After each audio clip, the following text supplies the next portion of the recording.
Alright guys, in this video, we're going to walk through the installation process of our Can-Am Maverick X3 Stage 4 kit.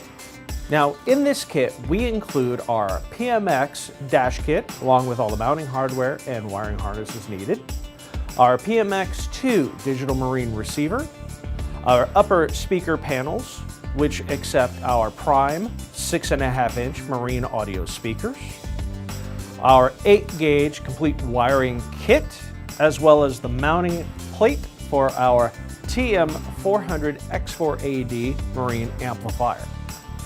We also include our under-seat 10-inch subwoofer enclosure, which accepts our 10-inch prime marine subwoofer, and our rear speaker option, the RM1652-MB speaker cans, and our PM-CL2B clamp assembly. Now, to get started with this kit, the first thing we need to do is remove the upper dash panel that covers the fuse block.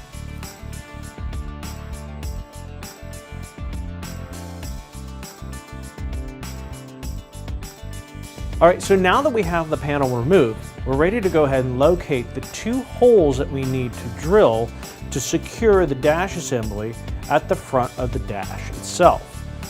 This is going to be where we screw in the two provided threaded screws that come with the kit. Now, in most of the Can-Am X3 models, you'll see two small indentions molded into the dash. This locates where we want to go ahead and drill the holes using an 1/8-inch drill bit. In case your vehicle does not have these indentions, you can use the dash kit itself as a guide by laying it in place and simply marking through the two bolt holes. Once they're marked, go ahead and drill through.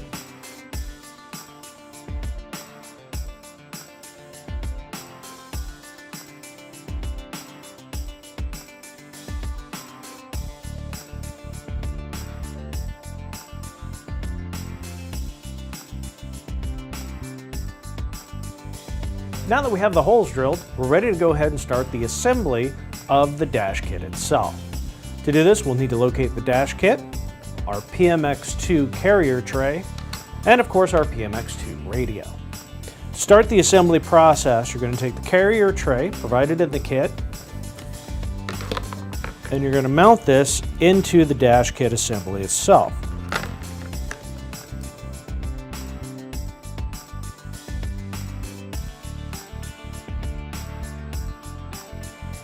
All right, with the carrier tray installed, we're ready to go ahead and install our PMX2 radio. To do this, using the 4 remaining screws that came with the dash kit, simply insert the PMX2 radio from the back side and install the 4 screws.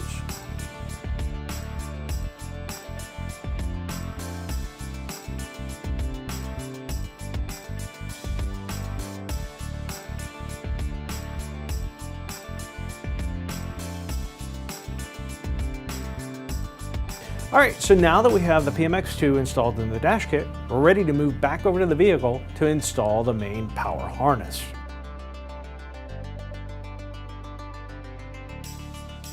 Now, to install the harness, we're going to take the 2-pin black connector with the power and ground wire. We're going to drop that down through the hole by the fuse block into the lower dash area. Now, this connector will plug into a mating 2-pin connector that you'll find underneath the dash. All right, guys, so now that we have the power connection made with the PMX radio harness, we're ready to move on to disassemble the upper dash to get it ready to install our new speaker mounting panels. Now, to do this, we're going to remove the upper panels located on both the driver and passenger side of the vehicle by removing the appropriate bolts and securing pins.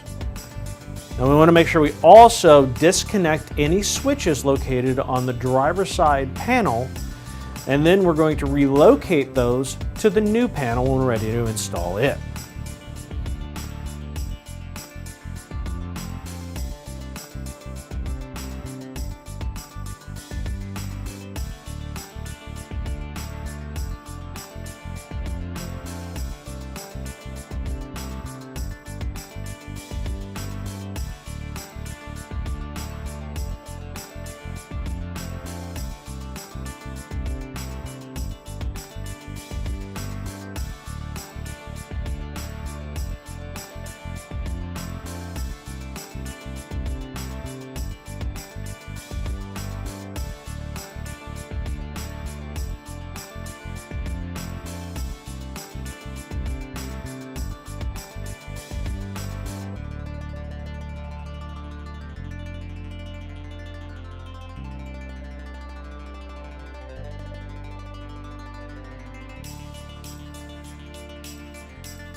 Okay guys, so some things to note when you're disassembling the upper dash panels to prep for your speaker panels.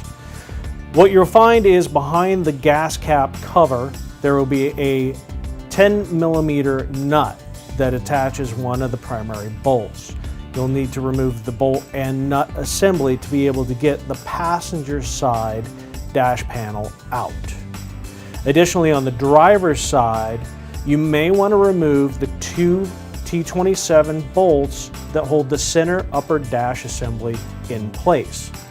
This will loosen it up, giving you some slack to be able to pull the panel out from underneath because of the flange that's molded into the side of it.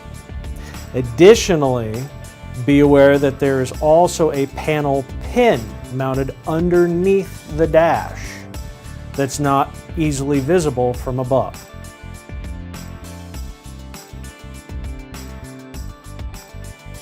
Once we have the panels out, you'll want to move your switches from the driver's side factory panel over to your new speaker panel. And you'll also notice that there's two retaining clips on each panel where the factory pin clips go into. You will need to remove these and move them over to the new panels so when you place the pin clips back in, they have something to lock into. Alright guys, now that we have that done, we're ready to continue the disassembly process.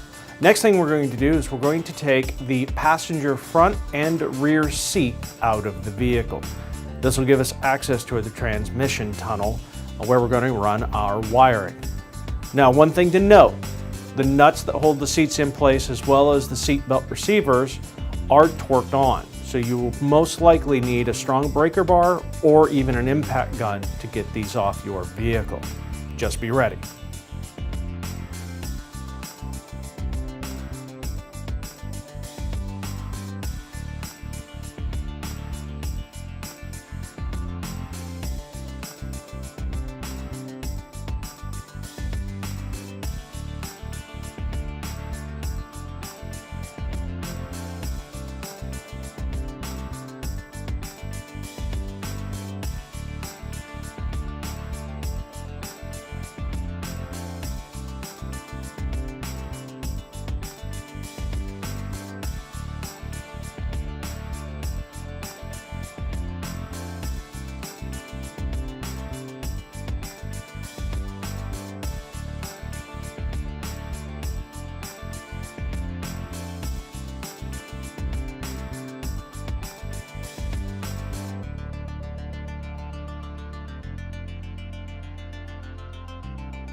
Alright, so now that we have the seats out, we've gained access to the transmission tunnel.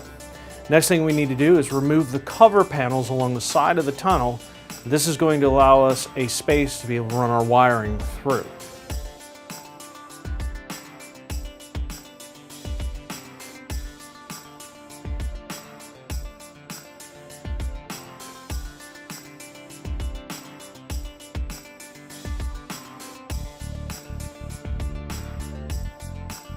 Alright, so now that we have the passenger side disassembled, we're ready to move over to the driver's side.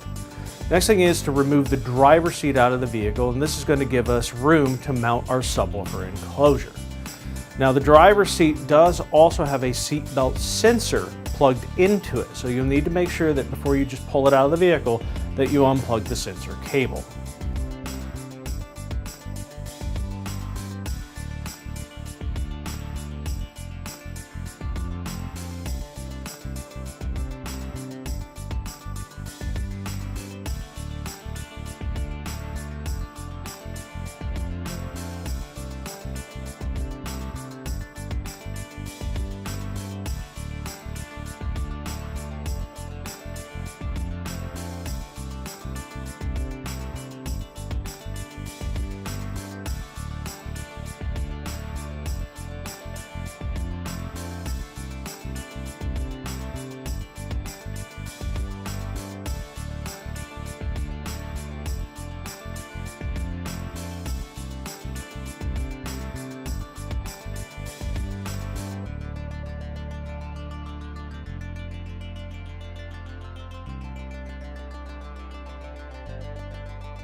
All right, so now that we have the driver's seat out of the vehicle, we're ready to go ahead and start the installation of our primary power harness. Now, the harness that you get with the kit already has pre-terminated connectors and ring terminals on it, the connection at the battery and the amplifier that we're going to be installing. It also has our audio harness connected to it. As you see, it's connected via our remote turn-on wire. Now, while you can route the wiring through the transmission tunnel from the battery location with this installed, you may find it easier simply unscrewing the terminal and removing the remote turn-on wire temporarily. Once we have this routed all the way to the front of the vehicle, we're going to reinstall it.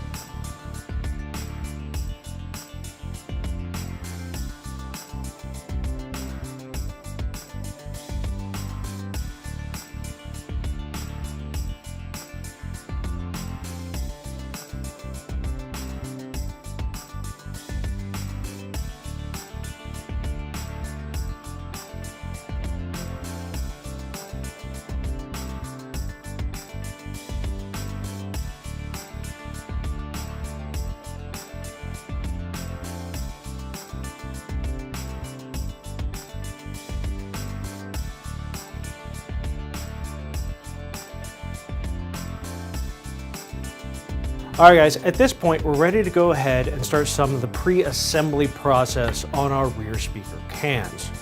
Now, when you get the kit, the can assembly is going to come with this T-yoke fitting. This fitting needs to mount to the clamp assembly. To do this, you disassemble the clamps as they come in the package.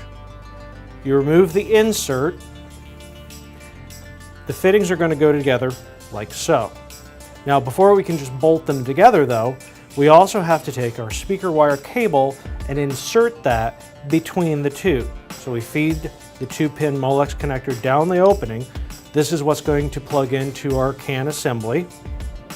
We place the clamp assembly over the top, sandwiching the wire in the groove between the two. Then you're going to locate one of the nuts that comes in the kit, place it in the lock slot internally, take the bolt, feed it from the bottom side, and using a hex driver, bolt the two together. Now, before you tighten it down completely, make sure you repeat the process on the other side.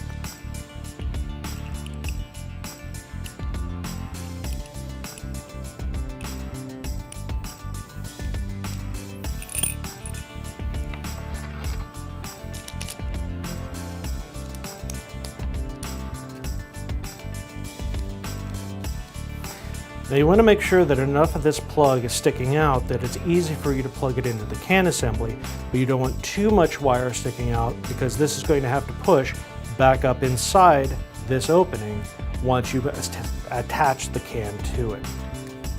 So once you have it positioned approximately where you need it, go ahead and tighten these two bolt assemblies down.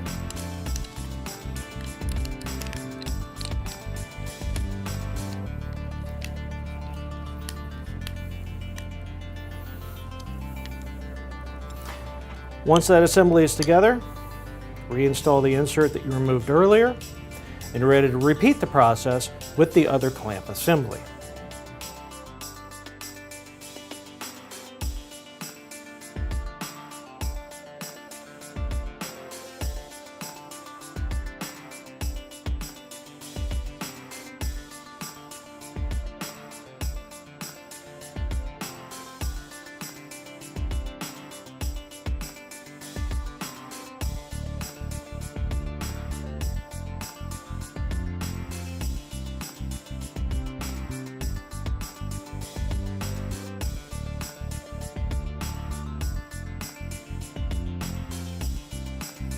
All right guys, so now that we're at the back of the vehicle, we're ready to go ahead and install our speaker can assemblies. Now, one thing to note, our model of Can-Am came with shock reservoirs pre-mounted from the factory. These reservoirs are mounted on top of the rail in a vertical fashion higher up. To give clearance for our can assemblies, we have loosened the bracket, rotated them inward, and slid them down. If your vehicle comes with these shock assemblies, you can do the same thing to allow enough clearance for the speaker can. If your vehicle doesn't have them, obviously you don't need to worry about it. So to start the installation process, we're going to take our pre-assembled clamp assembly that we did at the bench with our cable. We're going to position it to the inside of the roll frame. Now, it's your option whether you choose to put it on the inside or the outside. The speakers come out either way. We're choosing to mount them on the inside of the roll cage for better protection. With the inner saddle assembly located, you're going to take the outer saddle, place it over the outside of the roll cage, and you're going to begin tightening the bolts, securing the assembly together.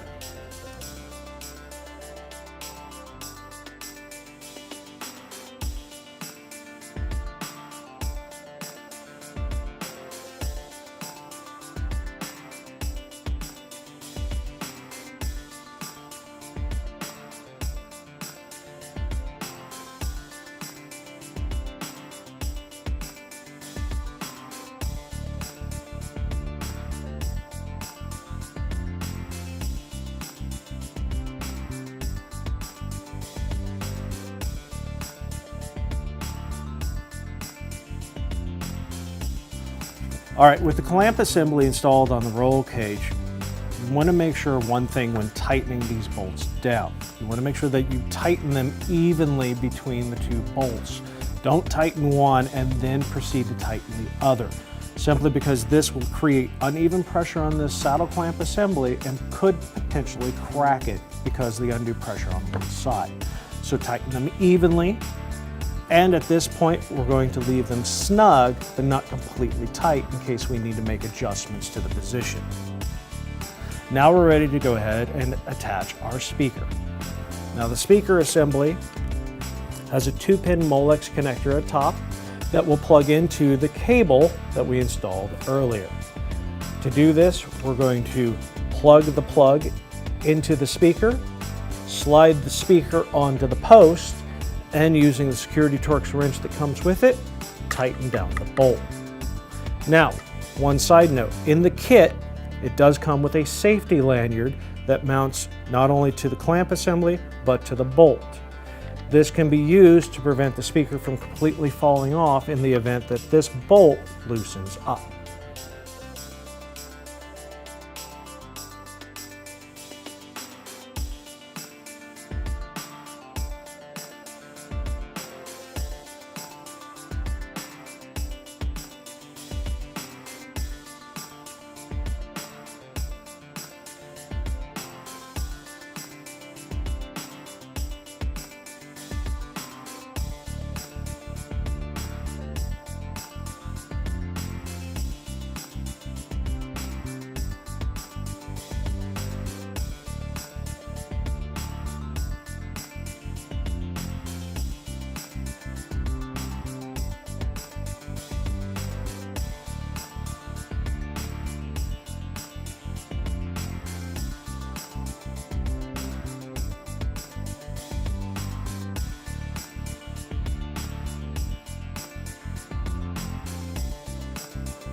All right guys, so now that we have the cans and clamp assemblies in place, we're ready to go ahead and route our speaker harnesses forward in the vehicle. Now one thing to note when you're installing the cans, the speaker cables are labeled left and right. Make sure that you get the appropriate cable on the correct side, because this will affect the amount of length of cable that you have going forward. Now, to route these cables, we are actually going to route it up the roll cage frame and then back down this down tube, as opposed to going backwards. By going forward, it'll ensure that we have enough length in the cable. If you go the opposite direction, past your shock reservoir, it is going to reduce the cable length overall, and you're probably not going to have enough to actually reach the connectors at the front. Once we go down the frame assembly, we're going to basically follow our brake light cable along the back firewall across to the transmission tunnel that we gained access to earlier and pass the cables through there.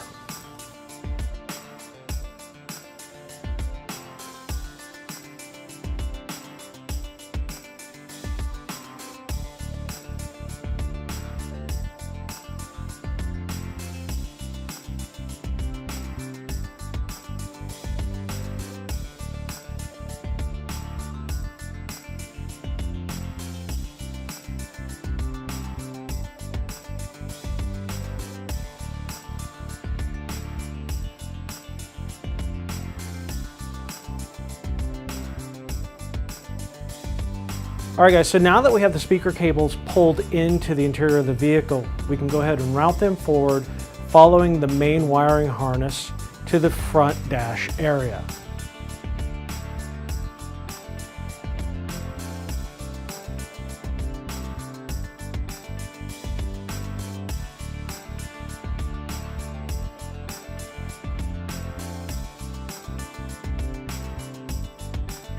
All right guys, so now that we have the power and signal cables installed in the vehicle, we're ready to move on to install the subwoofer enclosure. Now the enclosure is designed to mount underneath the driver's seat. The front of the enclosure is identified by the Rockford Fosgate logo, and this rounded area will align with the cross tube assembly that the front of the driver's seat mounts to.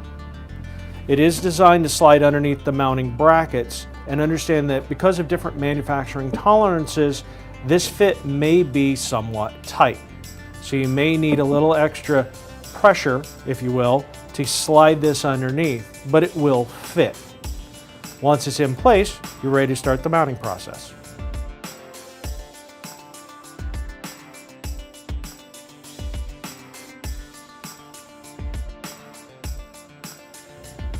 Now that we've got the subwoofer enclosure in place, we're ready to start securing it. First thing you're going to do is take the 2 short screws included with the kit and mount those through the seat brackets into the brass bushings located on top of the enclosure.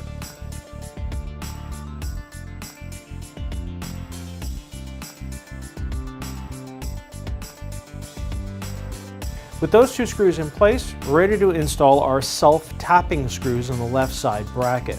These will align with 2 holes that are already in the frame rail assembly. Simply install and they'll cut the threads as you screw them in. Alright, now we're ready to install the remaining 4 bolts to secure the enclosure. Now these bolts are designed to mount through the floor pan of the vehicle. So you will need to utilize a 1/4-inch drill bit and drill through the holes that are in the bottom of the enclosure through the floor pan of the vehicle. Then you're going to install the bolts from the bottom side up into the enclosure and secure the nuts from the inside.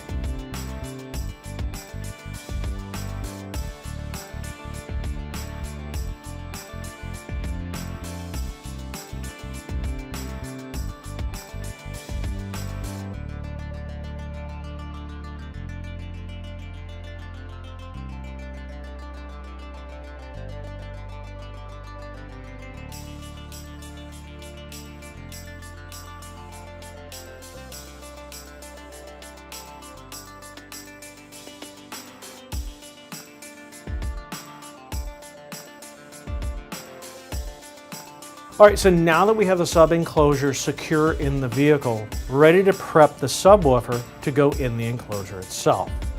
Now, included with the kit, you get a jumper wire. This jumper wire is going to connect the 2 voice coils of our dual voice coil woofer together.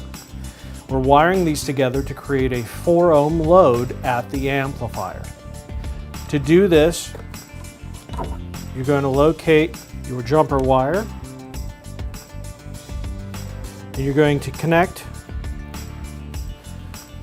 the ground or black terminal on one side to the red or positive terminal on the opposite side. This will leave you 2 remaining terminals available. These terminals will connect to the like-colored wires that you're going to find in the enclosure. At this point, we're ready to take the woofer over and mount it in the box.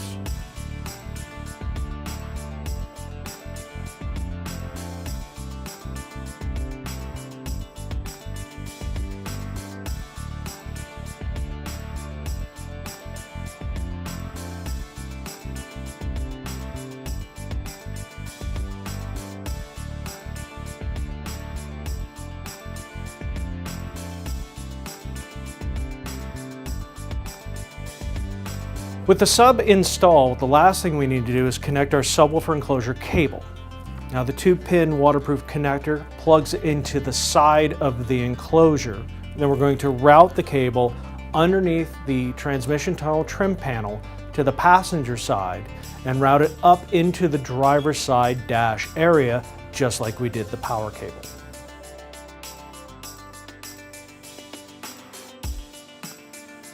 Alright guys, at this point we're ready to go ahead and install our amplifier mounting bracket. Now the bracket mounts in a vertical position on the driver's side up underneath the dash near the exterior firewall. You'll know this because the Diamond R logo will be in a vertical position, and it clamps to the outside frame assembly with the included clamps.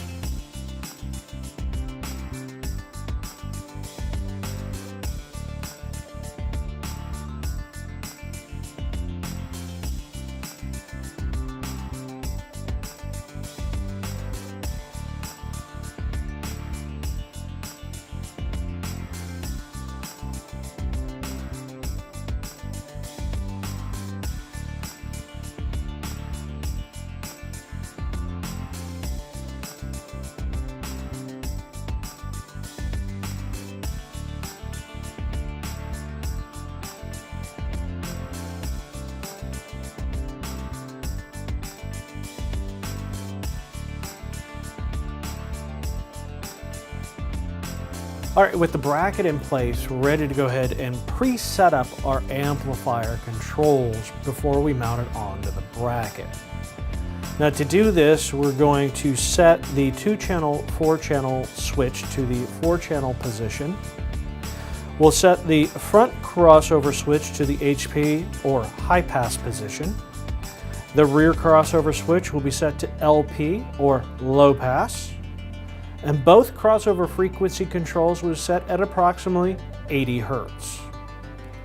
The 2 PEQ adjustments will be left in their full counterclockwise or down position. And the output level controls will leave in their 12 o'clock position until we do the final tuning on the amp.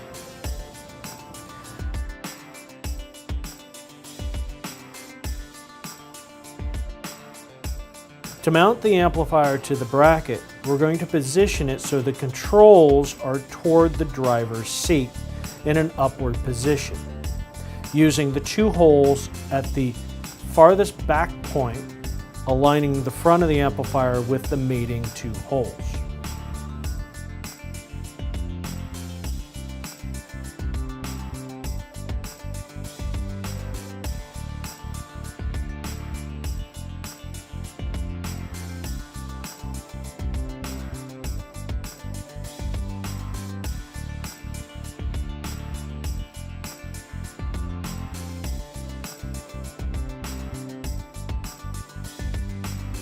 Alright guys, so now that we have the amplifier mounted, we can go ahead and make the power and speaker input and output connections. On the forward side by the firewall, we'll connect the power connector, as well as the subwoofer and front speaker output.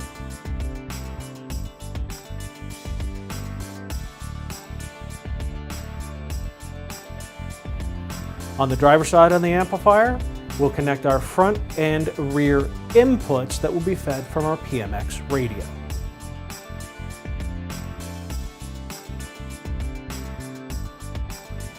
Now that we've made the input and output connections at the amplifier, we're going to go ahead and route our speaker wires for our front speakers. Once they're ran, we're going to go ahead and connect them to the output harness of the amplifier itself.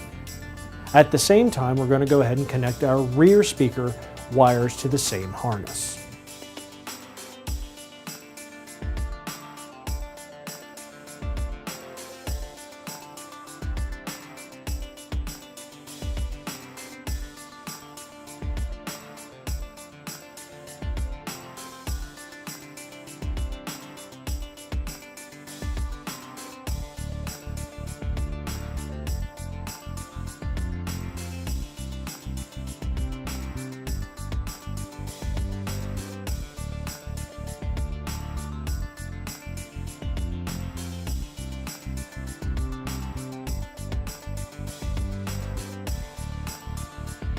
With the speaker connections made, the last thing we need to do before we move on is connect our remote turn-on wire in the amplifier harness to the remote turn-on wire that's found in the radio harness.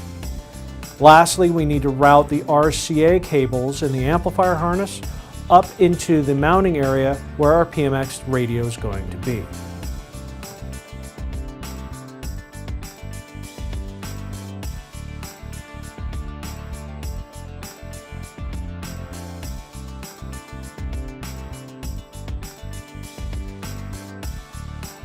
All right, so now that we have the speaker cables connected and the RCAs ran to the center dash area where the radio is going to mount, we can go ahead and get ready to install our upper speaker panels. Now before we do that, we are going to clean up some of the wiring underneath the dash, simply because once the panel's in place, we won't easily be able to get to it.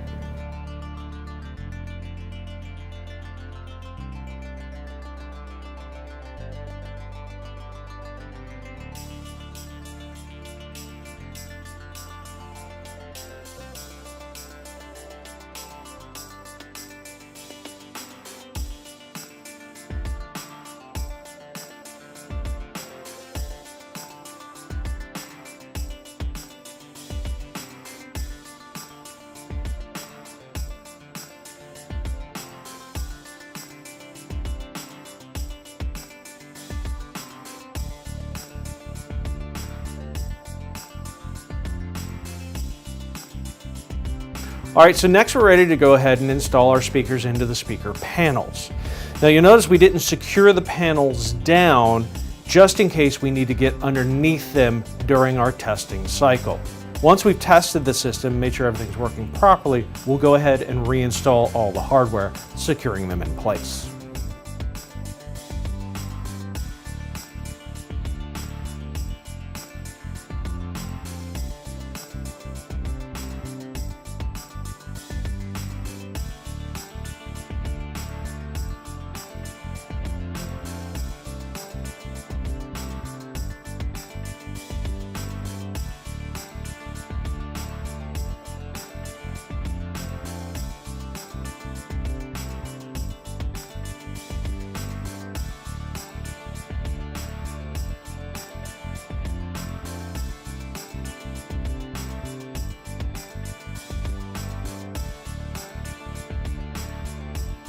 Now that we have the speakers connected and mounted, we're ready to go ahead and make the connections at the PMX radio and dash kit. Now we're going to be connecting the multi-pin power connector, as well as the front and rear RCA connections that provide signal over to our amplifier. Once we have the connections made, we're going to set the radio and dash kit in place, where we're going to wait to mount it until, again, we have everything tested, making sure it's working properly.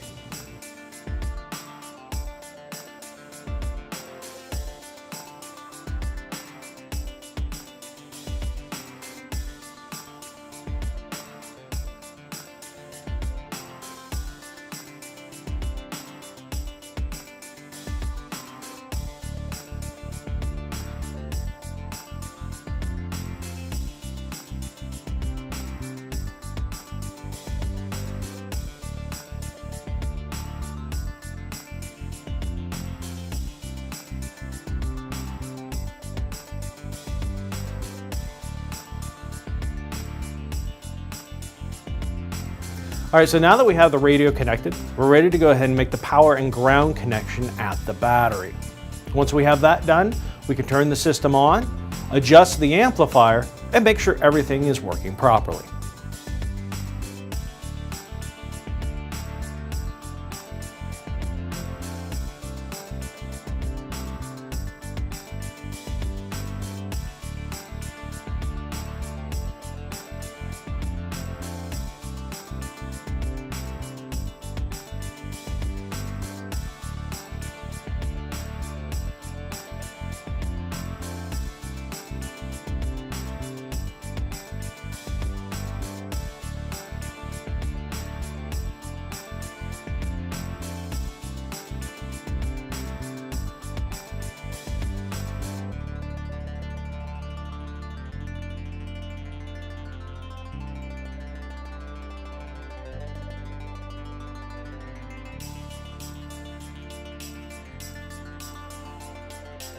All right guys, so now that we've tested the system, made sure everything's working properly, we can go ahead and start the reassembly process.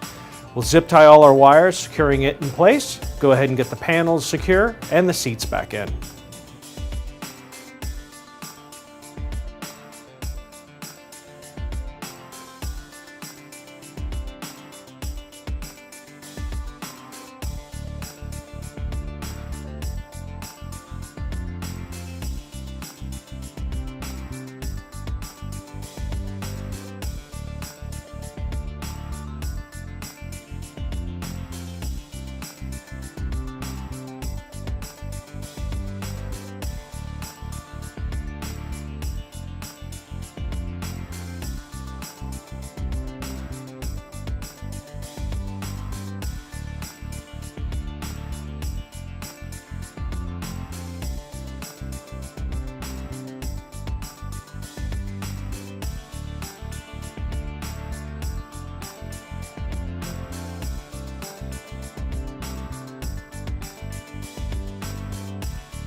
All right, so now that we have everything back together, we're going to do one last final test on the system and make any adjustments necessary. After that, we're pretty much ready to get this vehicle back out on the road.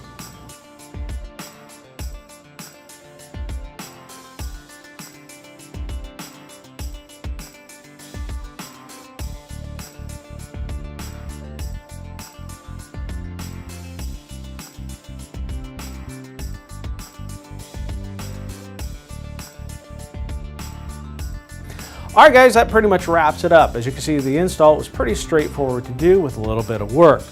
As always, if you have any questions during the install, feel free to give our tech guys a call or check out our website for more information. As always, we hope you found this video informative, and we look forward to seeing you in the next one.